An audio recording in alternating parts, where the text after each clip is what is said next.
Olá a todos. Nesse vídeo de hoje nós vamos tratar do processo administrativo tributário estadual, né? No sentido de examinar as normas que estão contidas na lei que regula o processo administrativo no âmbito do Estado do Rio Grande do Sul desde 1973. Nós temos uma lei que foi aprovada logo após a aprovação e publicação do decreto federal que trata do processo administrativo em âmbito nacional, que é o 70.235/72, e nós podemos perceber no texto desta lei gaúcha uma clara influência do decreto 70.235, porque ela reproduz uma série de dispositivos que estão lá no decreto federal, né? Bem, para começar, na parte inicial da lei, já no artigo 2º da lei 6537/73, está uma definição que é efetivamente desnecessária, né? A lei menciona que a infração é toda ação ou omissão que importe inobservância da legislação respectiva. Bem, um conceito como esse, de fato, é um conceito inútil, né? Obviamente que uma infração é um descumprimento das normas, inobservância ou omissão em relação ao que uma norma jurídica assim o determina. Mas, no parágrafo único, tem uma distinção que me parece bem relevante. É a distinção entre infração formal e material, segundo o qual a infração material é aquela que cause lesão aos cofres públicos, enquanto que a formal independe do resultado. Bem, quando se fala em lesão aos cofres públicos, estamos falando em supressão de recolhimento.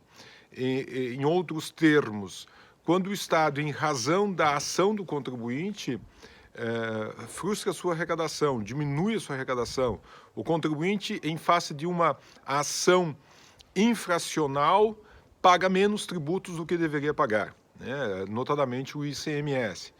Bem, lá no artigo 7º da lei, existe uma definição dessas infrações materiais, portanto,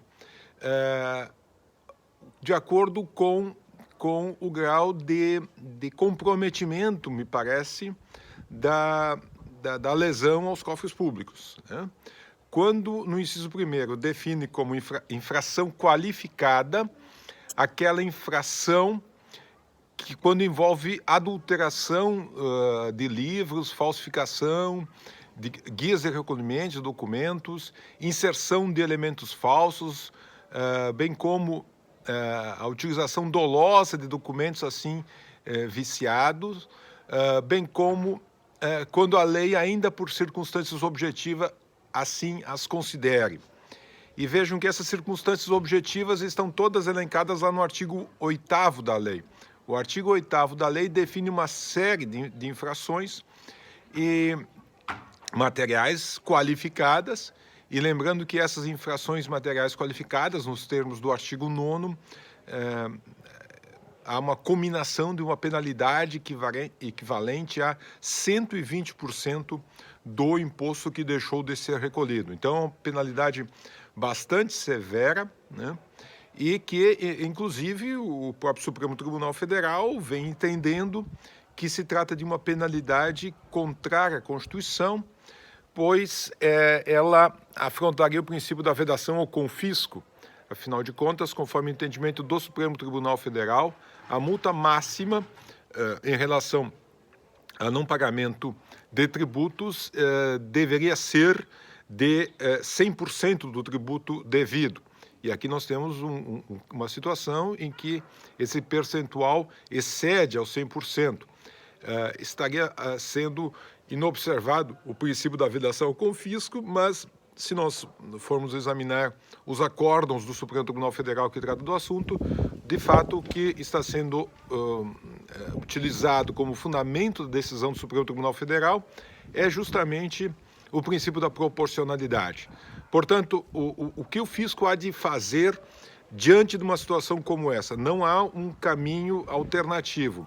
A autoridade administrativa, ela deve aplicar a lei, porque as leis para a autoridade administrativa têm a presunção de constitucionalidade e claro, o contribuinte fará a sua defesa, primeiro na esfera administrativa e depois na judicial, lembrando sempre que na esfera administrativa há um limitador, porque não é possível que um tribunal administrativo declare inconstitucional uma lei. No máximo que um tribunal administrativo pode é deixar de aplicar uma lei quando houver julgamento na esfera judicial, em nível de Supremo Tribunal Federal, sobre o assunto, né?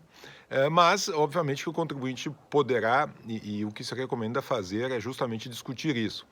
Vejam, o artigo, ainda o próprio artigo 7, fala em infrações básicas quando não sejam qualificadas ou privilegiadas. É meio que por exclusão.